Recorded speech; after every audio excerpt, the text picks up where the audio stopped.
My basic philosophy of life is that to whom much is given, much is expected. And within that philosophy, I've come to realize that just being born in the United States, much is given.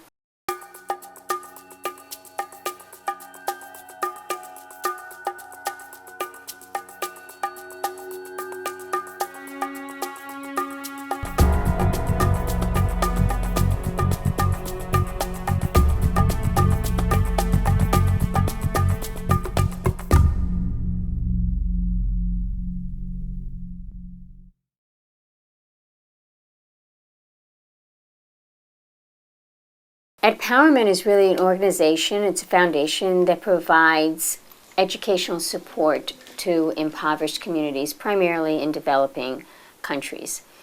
When I first started, I really had a concept of providing sponsorships for needy high school students to be able to get an education. From there, I met other people and we've really expanded our concept. And now we see ourselves as a model to provide the support that's needed depending on the community in which we're operating. So it is this whole kind of combination of programs that comes together in terms of supporting the educational needs that we find in the communities where we exist. And our first community happens to be in this Moshi Arusha area of Tanzania. Education means everything anywhere you are. And certainly it's the leg up even if you're an American or in a developed society. The difference is in Tanzania, it really does mean everything. If you have education, it's something that's permanent. Maybe if you have a cab driver, what's happened if your cab get accident? It's okay, sometimes lost your cab. But if you have something in your mind, in your knowledge, it's help you until the end of the day. The education is where you get your English. What are the women carrying? What are the women carrying? What are the women carrying? What are the women carrying? Without knowing English, most doors to any type of career or job are closed to you. Now there is free movement. People from other countries, from other nations, they are coming. And the Tanzanian people, they have to move from Tanzania maybe for business, for education. Tourism is a huge piece of their economy. They have Kilimanjaro, they have a lot of these safari preserves. You have to be able to speak English. You have to go to school. If you just look at the Tanzanian statistics, the government kind of paints a fairly nice picture. 85% of the students go at least through primary school, and you will immediately see a drop-off. Only 25 to 30% complete Form 4, which is the equivalent of 12th grade. But at least the implication is at least everyone has at least an education until they're 13 or 14. When you really go there, the reality of this is that while most of them may attend to some extent, there is a great variance in the quality of education. And the more you are out in what they would call the bush, more out into the countryside, these are schools that don't attract the better teachers. These are schools that don't have enough teachers. And so what happens is a lot of times those students, when they finish, which is Standard 7, that's the end of primary school, and they take these Standard 7 tests, they do not pass it. They do not get a grade that is above the bar that the government has set for that year. My brother, he completed Form 4 last year, but he failed. Either they didn't get fee to go to school, or either the school was very far, one of them being Irene. The school was very far, or because of the vulnerables in their homes, they couldn't. Many children live in a difficult area, like me and the other. They live like a street children. We have started this, we call it Shule za Kata. In this school, they are new schools. No enough teacher, no enough facilities for students. So it's lead students to fail them. So there are many factors at play and many factors that make it very difficult to pass the Standard 7 test to begin with and then to continue on to secondary school. What happens if you don't pass it? If you don't pass it, you are done with public or government supported school. At that point, you are back home. The girls would probably be really working hard, and unfortunately what happens to a lot of the boys is they kind of follow this path that ends up leading to a life of drinking a lot of the local brew and leading a very unproductive life. The only way out, therefore, is either to get sponsored to a secondary private school, or you can try to do a QT route, a qualifying test route. And that's kind of the population that our rural school, Kilimahewa, serves. So you see this hill here at the top, it's a bit elevated. It's called Kilimahewa. Kilima means a small hill. No, there's Kilimahewa. This school is for help, just for helping. So instead of kids be home doing or roaming around in the street, they come and learn. So Kilimahewa is really obviously it's a very small school, but it is the school that serves those students who have, kind of fallen in between in the educational pit over there. When I first came there, it was this small two-room structure. There was a little bit of a nursery school, but it was, a patchwork education. Many of the teachers were volunteers. Now I'm a local volunteer. I'm teaching history, civics, and somehow English. You come in for a month, you do your thing, you leave, the next person comes in, kind of repeats what you've done. I mean, certainly you're giving these students something that they would not get elsewhere, but there is no continuity. These are called interrogatives, Thomas. These are questions. A year and a half later, I would say that it really thinks of itself as a school, and it really is a school. We have now hired Tanzanians to teach. Last year, 2009, I was here at Kilimahewa from October 2009 until today.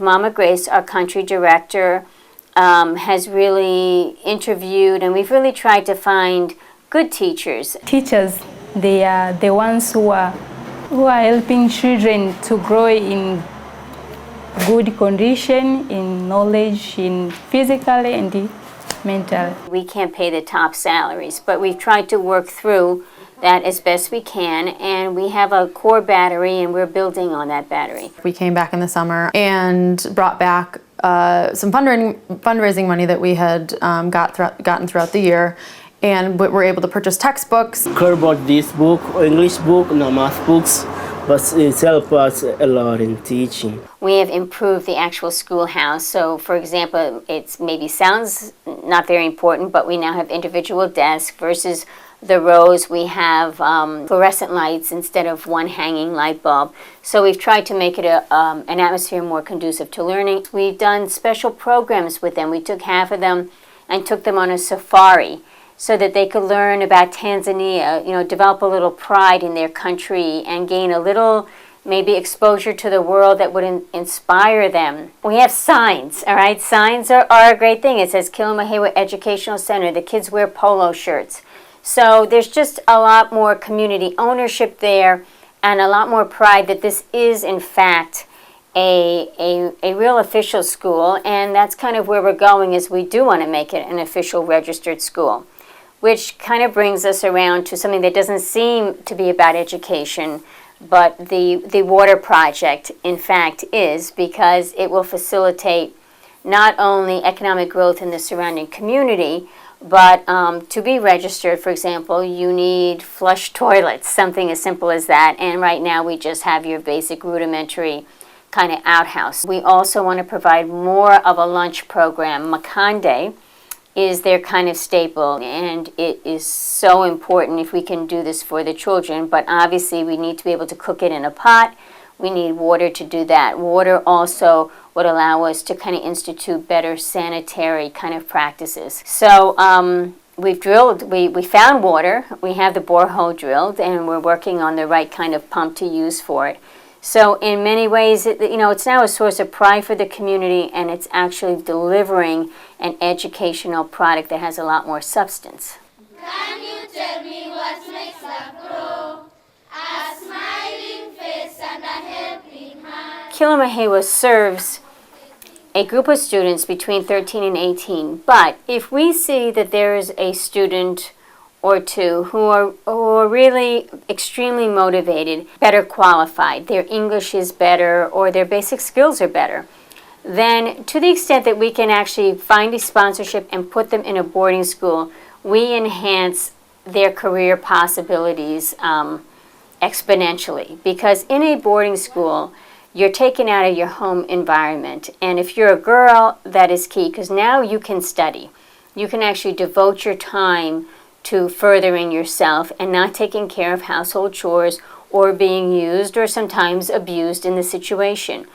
Our sponsorship students are really kind of an amazing group, and each one of them has his or her own story. Veronica, her parents are dead. She's around 16. She's very bright. She's articulate, and basically had no future. And she was at Kilimahewa because she really had nothing else to do. She was living in her grandmother's hut. So we took her to Notre Dame Secondary School, which is run by the Notre Dame sisters. She will take a Form 2 test when she finishes 12th grade or the equivalent. She'll take that test. Depending on her results, she will have higher education doors open to her. Alex's family lives way up in the hills and in the bush.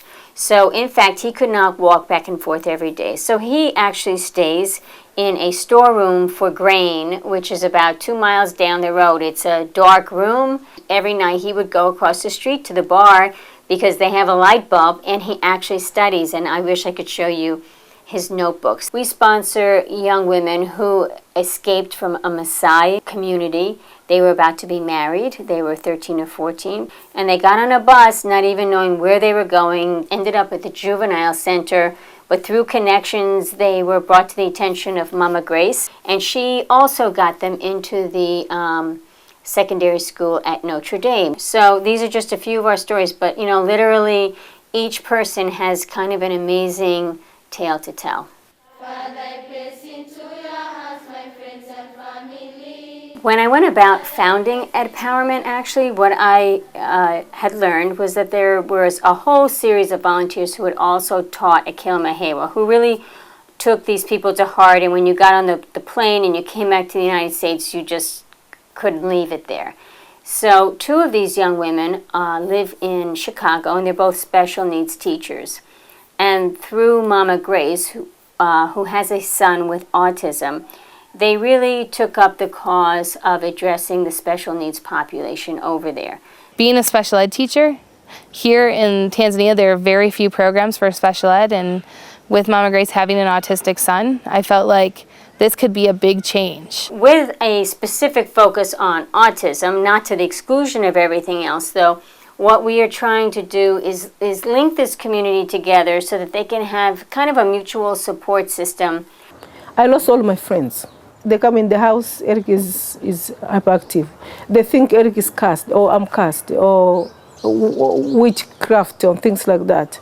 Teachers don't really know what to do. Kids are getting beat on the streets because they think they're drunk or on drugs, and they don't understand that they have disabilities.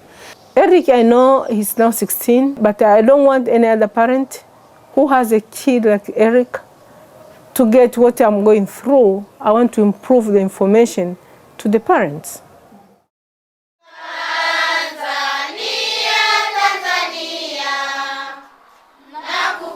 When I first met Tanzanians in February of 2009, the first day I walked into this rural schoolhouse, I encountered really a people quite different than Americans or than, say, Westerners or people from an industrialized society. They're very simple. They have no affectation. They're very sincere. They consider themselves to be very authentic and friendly, and pretty much what dominates is the community there and relationships. So for someone coming from here, it's very different because our emphasis is on getting the job done, So it's a very different way that they operate, but in the end, you miss it when you leave.